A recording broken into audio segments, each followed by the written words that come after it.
she started going crazy with me, and we started, pushing around, and that's when she grabbed my arm and bit the hell out of me, and then swept me back, and I put my head against the wall, and that's when I got up and hit her. This is 33-year-old Robert Earley telling a chilling story of an otherwise enjoyable night out with his girlfriend on March 1st, 2014, and how it soon ended in a nightmare. He claimed an imposter had savagely attacked his girlfriend, 30-year-old Emily Lambert, just after they left the Stevens bar in Carlsbad, New Mexico. However, these claims are far from the truth. Okay, not look like there was blood, Robert. Like, he hit her across the face, man. I looked at her mouth, and her mouth was swollen right off the bat. Can I ask you a question? Yeah. Why haven't you brought anything up like this before? I figured she'd be back. Robert's story about Emily's disappearance sounds like a sloppy, last-minute cover-up. Something was clearly lurking behind the husband's failing facade. And when he took the polygraph test, the truth that surfaced revealed a horror story that no one expected. Retest that we took, and you didn't pass. How?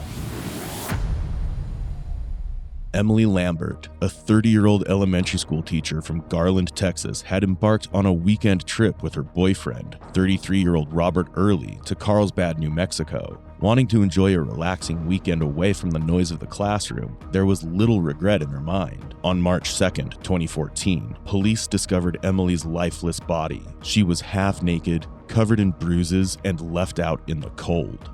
The way the detectives found the murder scene and the cruelty they stumbled upon was nothing short of inhumane. The evidence painted a grim picture of foul play, and detectives were yet to uncover the reality. But this weekend soon turned for the worse before it even began, when the day after they arrived in Carlsbad, Robert called 911 and reported that Emily was missing. Carlsbad 911, what is your emergency? Yes, my girlfriend left last night. We were at the Stevens bar and stayed in the hotel there, and she hasn't made it back to the hotel. I don't know where she went. She was talking about leaving with some other guy, and she hasn't made it back. Okay, and where are you at? The Stevens Inn. What room? 402. What is your name? It's Robert Earley. I've been pacing since 5:30 this morning. As per the initial report, Emily and Robert had a fight after another man flirted with her at a bar. He stated that Emily had left the bar alone, and that was the last time he'd seen her. But when the detectives began to investigate, they found Robert's statement did not match the CCTV footage. On March 2nd, 2014, they brought Robert in for interrogation to find out why he was lying about the missing Emily all along. What happened between them on the trip that he was trying to hide desperately. We headed to Route 21. Okay. Why did you decide to go to Route 21? Because Emily wanted something to wear, and I wanted to get. I had button-up shirts and stuff, but I was like, if I see a cool shirt, I'm gonna get one. And she said on the way there, she's like, well, I like you in teal and I like you in blue. I was like, okay, well, if we see anything like that, then we'll pick out something.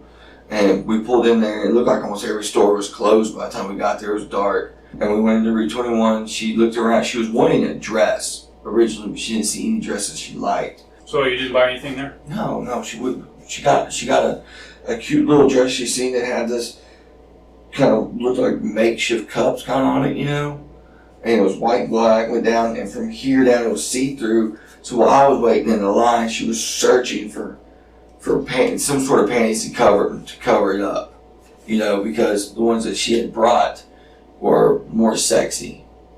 And she ended up getting a black pair that said "bad" on the back. We purchased our things, left, got in the car, back to the hotel. No, I think I got a grape and an orange crush drink to mix with the vodka. Pulled into the Stevens, we made a mixed drink. While we started getting ready, we went to Trinity's. She got wine. I had Blue Moon. So just you and her went to Trinity's? Yes. Okay. I have several pictures from Trinity's. Why did you take pictures at Trinity's? Because we always take pictures of each other You know, she was being goofy and said something about, you like to take a lot of pictures. She's got some insecurities and stuff, and she was like, you always like to, why do you like to take so many pictures of me? Always wanting to know, do you love me? She's one of those girls. And so I was like, really, she started clicking away. I think I took like 6 or 7 pictures. And so she was asking you why you take pictures of her. So much. She was like, you really just like... Is that what she asked you? Mm-hmm. She was like, why are you taking so many pictures? And I was like, because I think you look sexy. And then what happened? Then we came back to the Stevens, made another drink, killed half of it. I killed half of it, she killed half of it. And then we walked over to the Stevens bar. Okay. About what time was that? 8-ish. 8-ish? Something like that. I know I had some Miller Lights. I think I had a vodka OJ. I had a couple of Vegas bombs. Emily came up with her own drink called the Texas, which is 1,800 and something else dressed. David had bought us 3 or 4, 5 rounds pretty quickly. This is Robert's account of the events from Saturday onwards. Up to this point, his story has seemed flawless, with every detail appearing to align. But as he begins to describe what happened at the bar, the narrative takes a dark turn. The real story is about to unravel, and the inconsistencies will become impossible to ignore. Then I think Emily got a round of shots. I'm not sure if we actually had a round of shots on the tab. I didn't close my tab out that night. Gabe beat me in the first game of pool we played. I played some more. Emily had gone to the bathroom a couple times and told me that every time she went to the bathroom, she was getting hit on. I don't really think nothing of it because she gets hit on everywhere she goes. The third time she came back, or the time she had this, she was like, this guy over here said, if you don't want to take care of me, or you don't take care of me right, he'll take me home. And I was like, it really kind of hurt my feelings after the whole day and everything. And I try to have a speech with her, letting her know, we're going to a roughneck bar. We're going to an oil field town. This isn't Fort Worth. This, it's a different place, different kind of people. You're going to get hit on a lot. Most of these guys either single, wives at home, or they've been out here a long time. They're horny, and you're a good-looking girl. So did it make you mad? I mean, I was playing pool. Really, I really didn't think too much on it. And then when she said it the second or the third time she came back from the bathroom, I was like, if that's what you want, Emily, you want to go off with some stranger you don't even know, go ahead. I was like, nobody said that you had to be with me, and she's like, I'm leaving. I figured, whatever, you're just going to go and, smoke a blunt in the car, calm down, come back and apologize. What changed throughout the day? I think the alcohol. I mean, it just... For you or for her? For her. I mean, she just all of a sudden just was trying to make me jealous. It's hard to conclude whether Emily was trying to make Robert jealous or enjoying the sudden attention. However, one thing is for sure, that Robert was not happy with the situation, and the outcome of his jealousy was something no one could have ever imagined. And talking about other guys talking to her and hitting on her, and was she playing pool with you? And she did play a couple games. I forgot about that because I had to stand behind her because her dress was so revealing. I had to stand behind her to keep from showing her panties. And we danced. I forgot, we danced a couple times, and we were having a great time, and then she started getting hit on once it started getting crowded, and she started saying little sly comments, trying to either get a reaction or me like, oh baby, she likes to hear that. Make her feel good. No, be with me, this and that. You don't want to be with any other guy. And normally I would, but I was just like, if that's what you want, go ahead. Emily likes to get hit on. She likes attention. She loves it. Did she say anything when she left? I can't remember exact words, but it was something like, I'm leaving, or I'm leaving. What was your response? I was like, all right, whatever, leave. Did you leave the bar?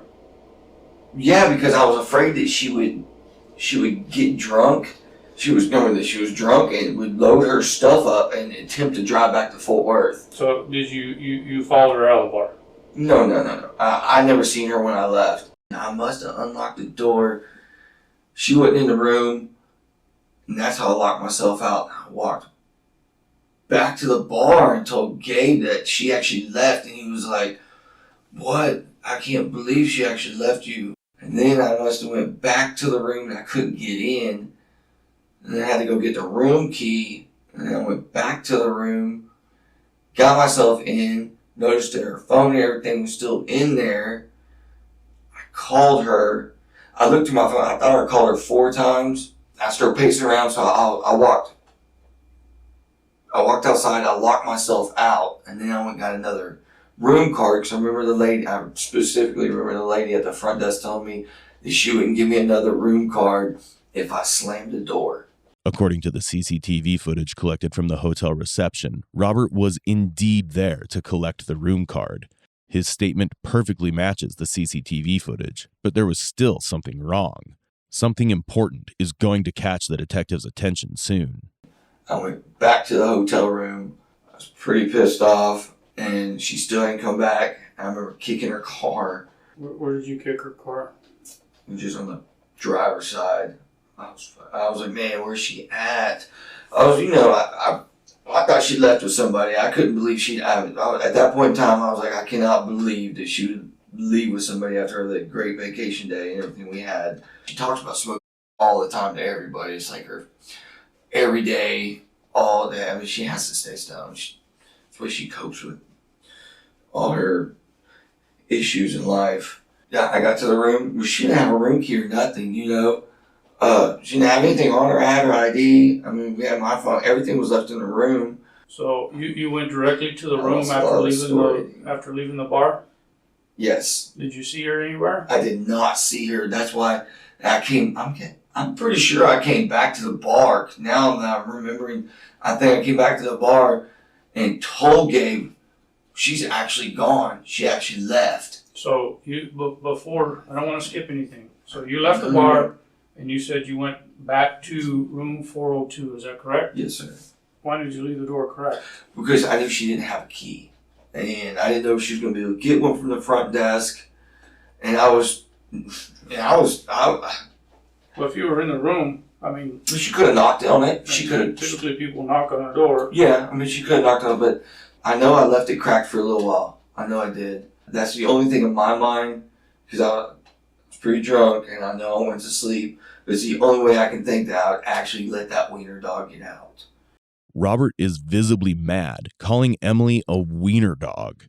But unknowingly, his choice of words when describing Emily also reveals something darker, his disturbing narcissistic nature, and this is something that doesn't go unnoticed by the detectives.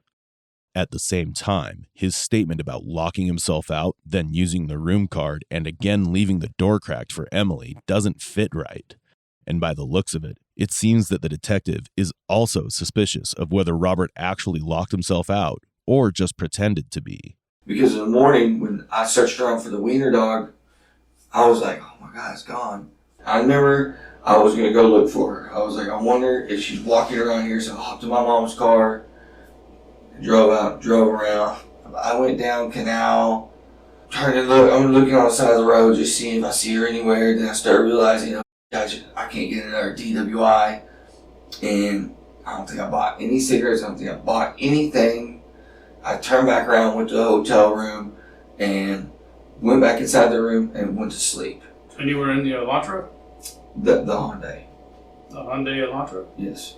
I fell asleep waiting on her on the bed. I remember I woke up fully clothed. Did you look around the hotel at all for her, or did you go back to the bar to see if maybe she was there, or? I don't know if I walk over to my boss's room. No.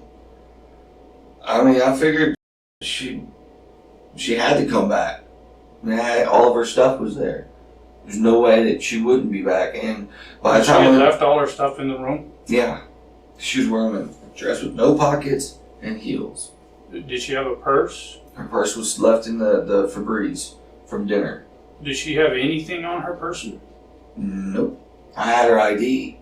You had her ID? She gave it to me. I put it in my wallet. I had the debit card and my Her ID. debit card? Yeah, and I had a room key. I remember that. I had a room key when I went into the bar because you have to show them the room key to get in for free. You didn't see her at all after she left the bar? After she left the bar, I did not see her again. I still have not seen her. So I've been telling everybody. I mean, I laid there for a little bit on the bed and then and passed out, and I woke up in the morning early. Did you call anybody? Didn't call anybody till the morning. And I called my mom. I think it was the first calls I made a couple times, telling her Emily actually left with somebody last night and still hadn't come home. I got pissed off and told my mom, I was like, I'm coming home.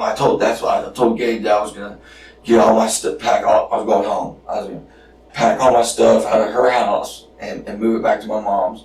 My mom was like, no, you need to make sure that she's okay. Make sure she didn't go with anybody. She could be in danger. You need to turn your back and go home, back to the room. Don't lose your job. Don't miss a day of pay. So I turned back around, back to the room. Then I called Donovan, Emily's ex, and I got in her phone to get his number and asked him if this is normal behavior from Emily. And he told me, I'm thinking for sure he's, kind of laughed, but I was like, man, bro, I tell you the amount of times that she's disappeared on me. You told me about a time in Vegas and some other stuff. So, I told him, I was like, well, what do? He was like, wait around until 10 or so. I talked to my mom and dad some more. And then Emily's parents started calling. Her mom called twice.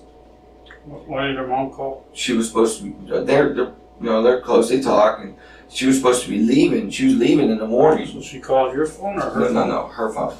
And then I got the number off Emily's phone. I called her mom and she didn't answer. They were in church. I texted her and said, hey, this is Robert, will you please call me? And then I even tried to call her once from Emily's phone. And she didn't answer, and she eventually called me back. Robert's apparent concern for Emily is visible. However, at the same time, he sounds confident that Emily is just missing and will come back any time. In fact, he came back to the hotel only because his mother requested it. He even spoke with Emily's ex-husband, Donovan Lambert, and her parents and told them that Emily was gone. Was he just trying to escape his responsibilities, or was he cunningly planting alibis by making those calls? I even called my ex-wife at the time to let her know what was going on, how crazy this was. Me and Brittany get along good. We don't have, we really do. When I have barbecues and pool parties, I invite my ex-wife and her, man. I have any problem with her. A little bit later, he called me, and my dad told me not to file a police report or call the police or anything until about 1. He said, give it till about 1. If she's not back then, call the police. And then Emily's dad called me and told me, I was sometime around a little bit before noon. He was like, well, it's been approximately about 12 hours. You need to, this has become an emergency. You need to go ahead and call the police. So that's why I called 911. And then the officer showed up, I think, about 1. And then I gave him the missing persons report. And then I just started, contacting their friends to see if anybody had heard anything or knew anything, or if this was something normal that Emily does. Then I talked to her parents a couple more times. They told me to keep them posted, updated. When Williams was there, I pulled some of the last of my rig stuff that was in Emily's car and put it into the room. And then I took out my daughter's school bag and her coat and threw it in the room. And they told me to take everything. He told me to take everything out of there. So while I was going to rig and she came back, she'd have to get a room key and call Carlsbad police station in order to get into the room. On the way there, I was literally just break down crying. I called Brittany and I just told her I just need a friend. I just need somebody to talk to. I can't believe this. She was like, oh, you guys are, so good. All you ever do is talk good about Emily. And I was like, I know. I just can't believe she would leave drunk and go with some other douche you even know. I got to the rig. The guy seen how upset I was. And I told him I had a couple drinks because I just couldn't calm my nerves. And I was trying to calm down. And when I got there, they're like, you need to be in the hotel. You need to be staying here. You need to be there waiting on your girl. And they drove me back. I was pretty worn out about it. Didn't sleep much that night. I called some more people. Monday, I talked to Emily's parents. They said they're going to come down here. I talked to Donovan. After that, the detective showed up. What do you think happened to Emily? I don't know. I'm really starting to be getting worried. I think she got in the car with the wrong person and either in a bad situation somewhere or she's still with the wrong person. I don't know. I think she met somebody at the bar and left with them, and I have no clue what happened from there. Robert is fluent while recalling past events. It almost sounds like he's rehearsed his words many times in his head. However, his take is not without its holes, and the detectives are quick to catch on to them. And with that, they ask Robert to take a polygraph test to reveal the grim truth once and for all. There are certain parts about your story that don't make a lot of sense. I understand that. And that's one of the reasons why we'll do a polygraph today. Have you ever taken a polygraph examination before? It was a long time ago. What for? My ex-fiancée thought I was cheating on her through a U.S. Marshal. And I wasn't cheating on her. I passed. Through a U.S. Marshal? He was a retired U.S. Marshal. Oh, okay. But we paid for it. It was in Dallas. So I hired him to do a polygraph exam. What we're going to do is we're going to take a break, and then when we come back in, I'll go over the questions that are going to be on the polygraph. Okay. And then we'll begin the polygraph. Okay. Whenever there is a threat to your self-preservation or your general well-being, your autonomic nervous system responds. And it responds by changing your heart rate, your breathing rate, and your sweat gland activity. Do you intend to answer truthfully all questions regarding the location of Emily Lambert? Yes. Okay. Emily Lambert is your girlfriend, the one that you were with Saturday night, is that correct? Yes. Are you sitting down? Yes. Do you know where Emily Lambert is located? No. Do you live in Texas? Yes. Do you know where Emily Lambert is located right now? No. Are the lights on in this room? Yes. Do you know the location of Emily Lambert today? No. The test is now complete. Please sit still. I'll release the pressure from the cuff in just a moment. Appearing for a polygraph test, Robert looks calm and confident, but the test result is about to make him realize that he's in a much bigger mess than he initially anticipated, and no amount of playing the cool guy can get him out. 3 tests that we took, which was surrounding what we're here today for. The location of Emily, and you didn't pass. How? It was asked 3 separate ways, and you didn't do well on any of the tests anytime I asked. Yeah, I was nervous and I haven't slept. Okay. Robert, there's an easy explanation to this, which means there's some information that you need to come forth with. I don't have any other information. Robert, do you realize I've been doing this a long time? I'm actually going to retire this year. I've been a detective for over 15 years, all over the state of New Mexico. Been doing polygraph for approximately 5 years. I didn't lie on anything in the polygraph test. I don't know where Emily's at. I don't know where her location is. When she left the bar, she left. That's all I know. Okay. Sergeant Rainey wants to talk to you, okay? You did not pass the polygraph. Wasn't even close. Got anything in your pockets? Knives, guns, needles, anything that'll poke, stick, stab? No. Okay. Sure? Yeah. Alright, come on. Without it being much of a surprise, Robert failed the polygraph test. The moment the detective tells him the result, Robert starts babbling, trying to weasel his way out when he's already trapped in a grave he dug himself. He continues to act innocent, but he can't defy the polygraph test result. Now he's about to face Detective Sanchez. All that's left is for his dark lies to be unmasked. What's on your mind? I'm just waiting to see what you say. I mean, you said you're going to show me. I'm not going to show you anything. You said you're going to tell me, or I'll tell you, dude, hands down, there's enough evidence here. what evidence do you have against me? Why would I tell you that right now, Rob? Let me tell you how this is going to go, okay? I'm telling you, when this is over, whatever the outcome, it's over. I won't talk to you again. I won't want to hear from you. If I let you go and in 2 hours from then, you say, oh, I probably should have told you. I'm not going to want to talk to you, okay? That'll be it. This is your one opportunity, the only one you're going to get, to help yourself out, to where when this all comes to a head, you don't look like the monster. Like I told you before, dude, I don't think you're a bad guy at all. I really don't. I kind of like you. You're actually a likable person. A lot of people do. I think the alcohol has played a big part in all this. I seriously think you need to quit drinking. I think there were some bad things that happened, and I think it was due to the alcohol. But that ball's in your court, okay? Not in mine. They're doing the search warrants on all the vehicles right now in the room, and I know there's nothing in your room. We already looked.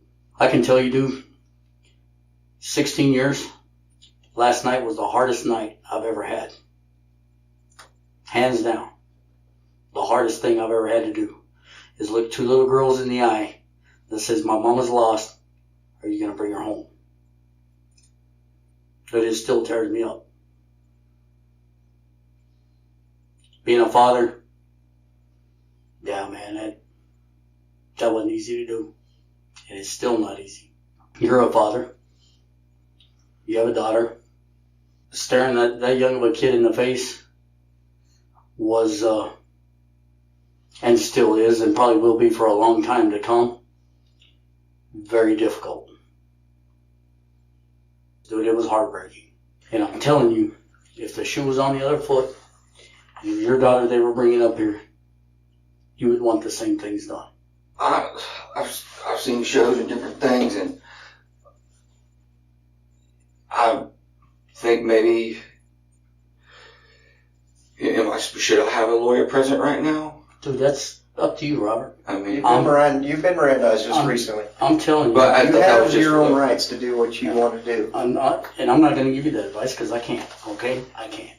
All I can tell you is this is the one chance you have to let that mom go home. I don't give a in what condition. We need to bring Those little closure. girls deserve that. They deserve closure. You know that. I know that. I mean, all I've said is what I've said, you know? Yeah, I know. But there's more to it.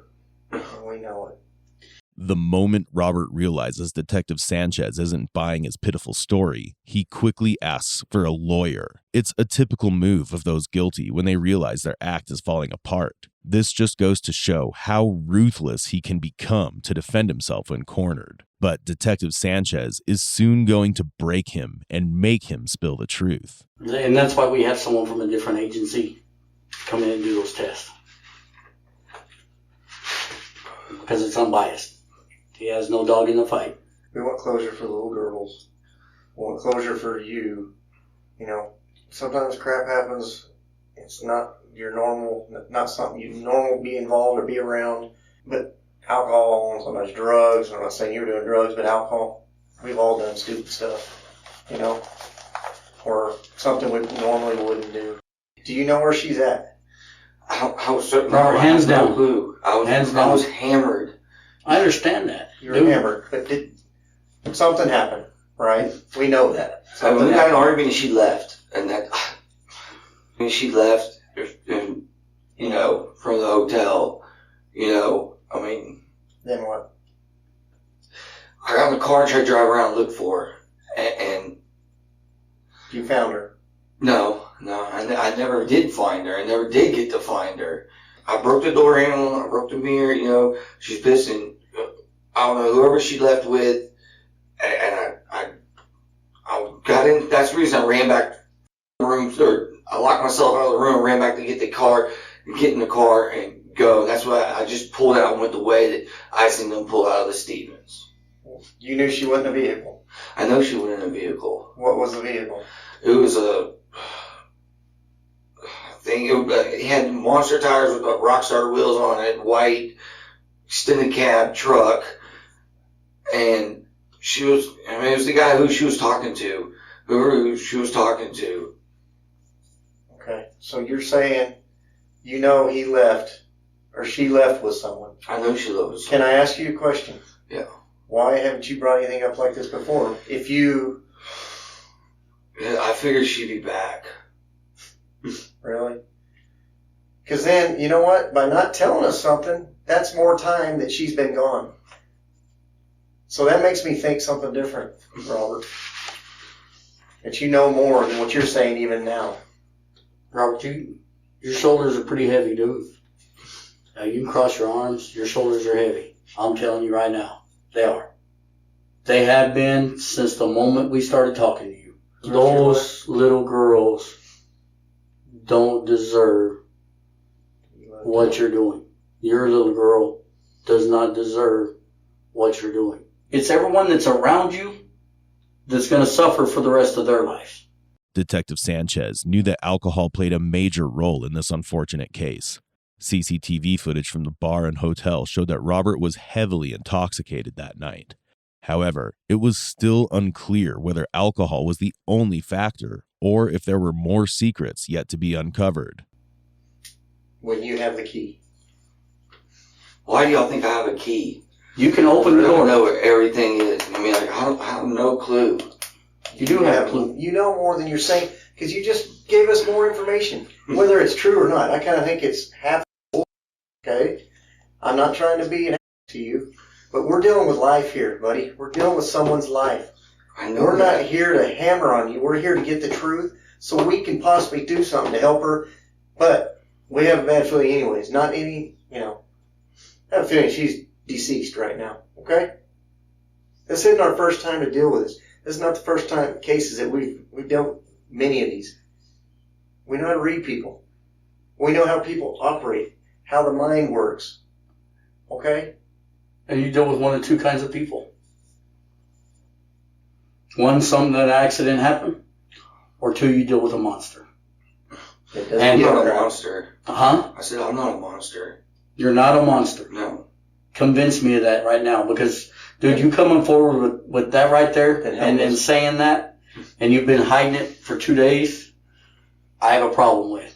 And 12 people looking at that would have a problem with it. They wouldn't have a problem with an accident. I have no doubt you love her. She was your world. But I think crap went wrong. Something you didn't mean to happen. At all. Went south. I don't doubt that there might have been another vehicle or something, but I think they had some assistance, but you were there when something happened. I can count 6 people right off the top of my head that will be saved a lifetime of questions, a lifetime of wondering. The last one we worked like this, the kid committed because of the grief they shared. Let's close this. Let's get some closure on this. Let us... You just smoke a cigarette. Robert appears visibly overwhelmed by guilt, caught in a dilemma over whether to confess or not. Detective Sanchez, aware of his attachment to Emily's children, strategically brings them up during their questioning to create emotional pressure. It seems that their tactic is working as Robert becomes edgy and soon is about to shift his story as he begins to buckle under the pressure. Start back when you were in the bar. Same thing I said. Everything's right on until we walked to the hotel, and she, as soon as we get close to the room, I see her sitting in her car and another dude pull up. I get pissed off. I was like, you gonna leave with him? So I busted off the mirror. And then I kicked the side of her door and yanked the handle off. And dude pulls up. Emily jumps out and gets in his ride. I have a room key. I run back and get the room key. Run back, get in there. I got my mom's keys. I seen them pull out. I started hauling. I figured, hey, you know what? They're probably, going that way. There ain't nowhere to go this way. Which way did you go? South? When you went out? I don't know the direction. Canal towards Walmart. Okay. Towards Walmart, south. It was whitish, white truck, some big wheels, like I said. Is it lifted? It was lifted. And, Chevy, Dodge, do you know? Man, dude, Light bar, anything distinguishing? I think it had black Nerf rails on it, but I couldn't tell if it was just the step boards. I seen, as I'm coming up to where you would take a left to go to Loving or you go straight, I didn't see any lights really this way, Okay. and I seen the tail lights way up here. Going towards Loving. Going towards Loving. So, I'm waiting at the light, I'm pretty too, you know what I'm saying? So I'm flying and trying to stay, and then they cut off and go towards Jow, Okay. So On 31. I'm 31. There's still quite a ways ahead of me. I go that way. As soon as, I'm trying to catch him, but I'm in a little Hyundai, and it's me, I'm drunk and I'm trying to swerve. He pulls up into some sort of looking like housing little area or something, like a house or something. I know where it's at. Okay. Because, I drove by it on the way to the rig when I went last night, and I was looking I was like, well, I don't see any lights or any cops, obviously she made it out of there, and, but when I pulled in that night, they had already pulled in and behind and then to the back. And by the time I get out, Emily barely had any clothes on, and I pull up, we start, beefing, and he comes running at me with a pipe, and she jumps in front, BAM! Where'd he hit her? Right in the head. And I was like, good. And he comes at me, I just got in the car and just burned out, I figured, well, what am I going to do now? I should have called the police right away. Was he Hispanic? Oh, no, it was like a big cowboy, white guy, cowboy hat. Now, Robert has not only introduced a new character to his story, but also acted out how that other guy hit Emily. But what's strange is that he didn't even think of calling the police. He wasn't drunk enough to chase their car, but when it came to calling the police, his drunk brain couldn't make the decision. He called 911 almost 12 hours after the incident, and it was after Emily's parents requested him to do so. And I left her there, and that's it's been eating at me because I didn't know what to say. I don't know what, Did you cause that? My criminal background, That doesn't matter. I'm on bond probation. I was drunk. I figured she'd come up and wound up in the hospital the next couple of days or something. And I wanted to be Did done. she go down? Was she moving? What? She went down, and she got back up. She started, talking. And, he is pretty good, but Emily's a big girl. She's, from what I hear from her friends, she's real high-headed when she's drunk and she can handle herself. Where did he hit her? In the face or the? Yeah, he was swinging at me and hit her. It looked like he hit her kind of right across the face. And, I heard her whimpering and stuff, and I burned out. I didn't know if he was going back to get a gun, if he was going to come back and shoot me for being there. The situation's about to turn, and I'm going to lose my life too. So I left. I should have just been honest and said everything from the start. I waited it out because I didn't know what else to do. I'd never been in this situation. I've seen movies and all the 48s and stuff. I'm guilt by association. What were you doing out there? Trying to go get her, right? Robert, you know what sucks? This could be that I didn't do anything and I could have. That's the thing that sucks. Is you could have called. And, if anything's bad happened since then, that sucks. It could have been out there Sunday. Yeah. Could have been out there Saturday night. Can you show us where that location is? You show me where the house is? Is it a crew cab? Was she bleeding? Looked like there was blood. Okay, not looked like there was blood, Robert. Look, he hit her across the face, man. I looked at her mouth, and her mouth was swollen right off the bat. She was still feisty, and he was coming back at me. What did he say? Oh, he was cussing me up and down. You mother, you punk, my chick. You know, and as soon as he started coming at me with the bar because I pulled up, Emily jumps right in front, and he's swinging, and she just took the whole entire force, and it didn't hit me. What the pipe look like? Silverish, with some sort of, look like that's a sort of like he made it like some sort of Grip or something? No, like, you know, like maybe one of those pipes that, like from a rig that would stand up like a sign would be on. So was it all the same color all the way through? Any bends on it or just straight? Just straight at the bottom. I know everybody's mad at me now. Hey, you know, that the reason they will be is because you didn't step up and say something. But the positive is that you didn't do it. You went after to try to help her. Does he have a mustache or anything? Or He had goatee. a goatee? Was he wearing a black hat or a silver one or a straw? Like the lighter colored. Silver velvet, yeah. Did he pull the pipe out of his truck? Or Out of the back seat. He came around from the back seat with it. And it was a crew cab? Yeah. I mean, honestly, I figured she'd already picked the car up and everything, and then after I made the missing persons report, and the reason I didn't come forward is because I'd already made that report and I didn't divulge everything, and I figured that after You figured that report we could find her. Yeah, and then, or something, and then it started getting deeper into it, and then it was like, oh, well, I lied on this because I really knew, because I thought she'd be found, and then y'all showed up the next week, or then again, you know, and I was like, pacing, do I keep with the story, you know what I'm saying, you know, and more of me is just eating me up. Oh, there's no way you can live with this. I haven't been sleeping, I've been diarrheaing, and will drive you crazy. Looking at this man's eyes when he's talking about the girls, those are my girls, man. I love those girls. Robert explains why he didn't call 911, and it's so far-fetched that Detective Sanchez simply gets up and walks out of the room.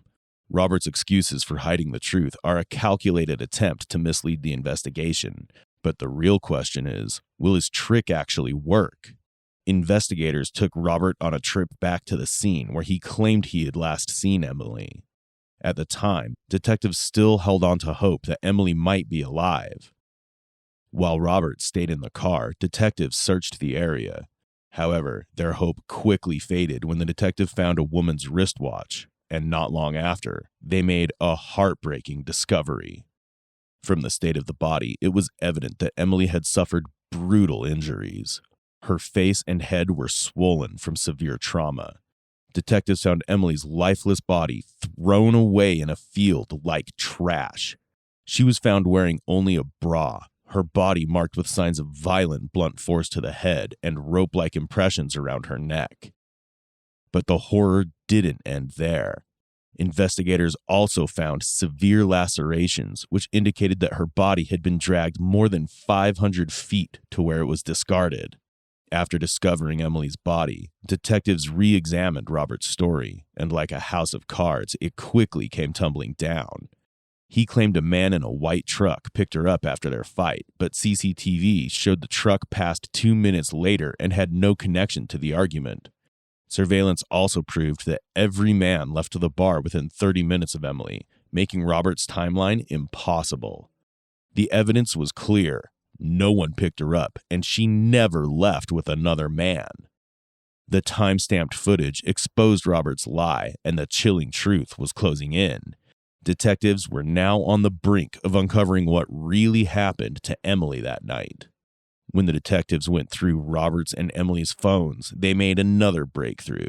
They found a voicemail on Emily's phone that was right after Robert left the reception area.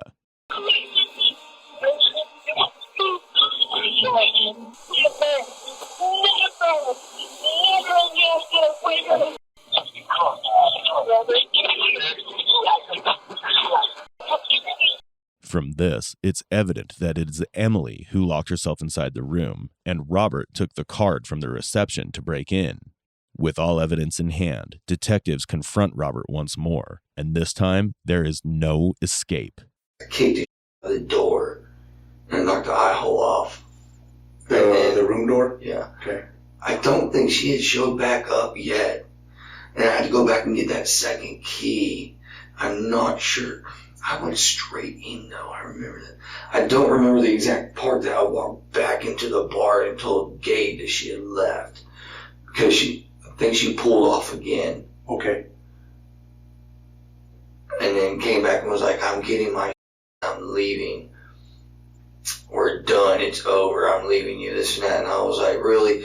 And then she was wanting to drive. That's what started the whole altercation in the room. She wanted to drink and drive all the way back to Fort Worth. I said, no, you're not leaving. Very stubborn. So she started fighting with me over it. I said, you're not leaving. You're going to sleep in that bed, I'll sleep in this bed. And she started going crazy with me. And we started, pushing around. And that's when she grabbed my arm and bit the hell out of me. Mm-hmm. And then swept me back. And I put my head against the wall.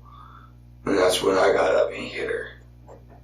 And then, I had already ripped off her mirror, her handle. Mm-hmm. She didn't want to get out. And I kicked us out of her car. And we got back to the room and we scoped around. And I hit her and then I kicked her. A couple times. I lost it. Where did you kick her the first time? I think in the mouth. Okay. Because I hit her in the side and kicked her in the mouth. Okay. And then the second and third time you kicked her? I don't think I kicked her in the body. I might have once. After I kicked her those 2 times, she was still okay. She got up. Mm-hmm. And I was like, what? I was pretty shocked. And came at me again. And that went from one side of the room to the other living room. And then I kicked her a couple more times. I mean, she, I was able to get her down. And she was crazy. I was tripping out. I didn't know what was going on, And then I kicked her again there. Where'd you kick her that time? I think in the face. Okay. Pretty much all headshots. Okay. For that I can remember. Okay. Robert finally admits to hitting Emily in the hotel room. His emotionless confession only reveals his psychopathic nature. Moreover, there's no sign of remorse as he talks about how he tortured Emily. With such a cold and unsettling manner of retelling, the detectives could only wonder what he would reveal next. And I started freaking out. I'm like, oh, and she was just laying there, like, breathing, like a weird breath. And I was, like she was knocked out? Yeah, and I didn't know what to do. And so I was like, oh my God, oh my God. And I just put her in the car and drove out there. And then we scuttled again behind that guy's house. She came to, and then as she was coming at me, I grabbed that freaking air pump that was, she had everything because she had drove down there, the air pump and like my other hard hat and stuff was in the front seat. Bunch of just miscellaneous, And I grabbed that and whacked her with it. And I whacked her with it a couple times. I remember hitting her a couple more times and then leaving. I was so worried and so upset and stuff. I remember in the morning I couldn't believe it. And I drove back out there, to see if she was okay or moving or anything. She wasn't. I was freaked out. I didn't know what to do. And I was crying the whole way back, oh my God, what happened? Yeah. What did I do? How did you drag her back there, brother? I know it's probably a thing to think about, but I mean, did you grab her and drag her back, or did you wrap her with something and drag her back? I wrapped her with something. What did you wrap her with? Rope. A rope? Did you try to run her neck? It was just a quick, like a slip, and then just threw it around the passenger door and shut the door. I was freaked out. It was like this. I probably wouldn't even back there for a whole total of 15, 20 minutes. Mm-hmm. But bam, and then out of there, and then I back to the hotel room, took a shower, and it was freaked out. And then all of a sudden, I was able to lay down and pass out. Robert didn't just hit Emily. He strangled her with a rope. But the horrors didn't stop there. He then proceeded to tie her body to his car and dragged her in a twisted version of Achilles dragging the body of Hector. The truth was far darker than anyone could have imagined. When the detectives first discovered Emily's body, they could sense the unspeakable cruelty she'd endured.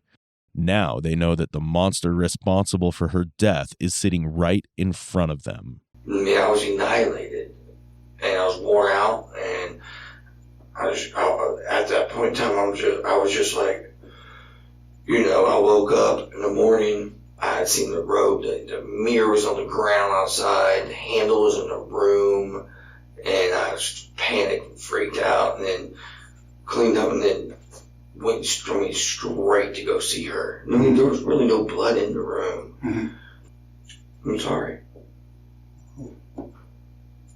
And that's what they're going to want to hear is, I'm sorry. You know what I mean? Sorry I ruined the best girl in my life. I'm sorry for her kids. I'm sorry for my kid. You truly are sorry, Robert? God, it's so bad, dude. You don't even know how bad. I know. I mean, I was able to cry a lot. I mean, the first couple of days, and then I just got to the point where it was weighing on me. I couldn't breathe. I just cigarette after cigarette after cigarette. I mean, and I drank. I had to do something to take to even be able to lay down and sit like that, because I'm trying to live this lie thinking it was going to go away. Yeah. And I didn't want it to go away. I just didn't. I kept on thinking maybe I can make it right with God somehow, and just never do anything bad again, and be there for my daughter, and it'll be okay. In a sense, you've at least started that to make it right by telling the truth, Man, I'm so scared to go to jail, dude. I've never been to big jail. I hear you. And I'm not going to sit here and say I understand, because I've never been to jail, but, Man, I was freaked out, and then that all was from, I was still drunk, probably, 5:30 in the morning. Mm-hmm. On when I woke up and I see the dress laying on the ground and all this stuff, I was like, oh my God. On the ground where? In the room. Oh, okay. She didn't have it, and I was like, oh my God. And then the worst thing was, my best friend was gone. My best friend was gone. Her. Oh, okay. Where's the rope at? You want to go for a ride? Go smoke a cigarette? Yeah, we'll go for a ride and we'll check it out. They're going to put me somewhere with a bunch of hardcore burners that don't give a Man, I really wish I was in Texas. Not really, actually. How are y'all's laws? Man, I've been doing detective work for a little while, but I'm more familiar with the dope laws. As far as this, like this, and what they get. Mm-hmm. This kind of stuff, it all depends. And like I told you, it all depends on honesty. It all depends on honesty. You know what I mean? And I don't think I'm trying to be selfish. I've been stressed out about this so hardcore, and I didn't know what to say. And I was just hoping I was going to at least get to home to see my daughter. You know what I'm saying? And then I started thinking about her kids and stuff, and I had to put it on my mind because it was eating me up. And then I was like, well, this other truck, and this and that. I was like, okay, well, here goes those questions again. And then the polygraph. And then some dude saying he seen me get in a truck, which wasn't the case, which I think was probably bull in the first place to get me to confess. No, actually, I can tell you this. Some guy actually did say that. So, well, that must have happened with somebody else. Yeah. And we started to figure that out. Oh, y'all figured out it was somebody else? Yeah, we figured out that there was no way that could have happened. So we were like, well, he's telling the truth about that because, we got to put the bits and pieces together, and that didn't fit. You understand what I'm saying? Well, let's go for a ride. Let's go take a break. Let's go have a smoke. And then we'll go for a ride. You can show me where the dress is at, where the rope's at. And then we'll go from there. You want to talk some more? We'll talk some more, man. Even when facing the reality of his inhumane actions, Robert attempts to look pitiful and remorseful. But even then, he sounds more concerned about his punishments than Emily's family and what they're going through. Robert admitted to kicking Emily mercilessly in the head and face with steel-toed boots. Afterward, he brought her to a remote dump site where he struck her head again with an air pump. Then, he tied a rope around her neck, secured the other end to the back passenger door of his car, and dragged her over 500 feet along a rough, rocky road. Robert claimed the initial fight had been in self-defense, but there is no such evidence. After the initial fight, Emily regained consciousness at the dump site. He had a chance to self-reflect at that time and check his actions, but instead, he beat her with the air pump to make sure that she was dead. In the end, his twisted justifications only deepened the horror of his actions. On March 14, 2014, the New Mexico Supreme Court convicted Robert Earley of first-degree murder, kidnapping, and tampering with evidence. The court ruled that his conviction stands, ensuring that he will remain behind bars.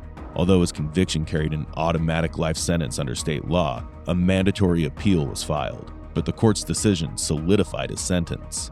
Robert Earley has been sentenced to life in prison for the unspeakable acts he committed against Emily, but no sentence can truly match the immense suffering she endured or the pain her family continues to feel.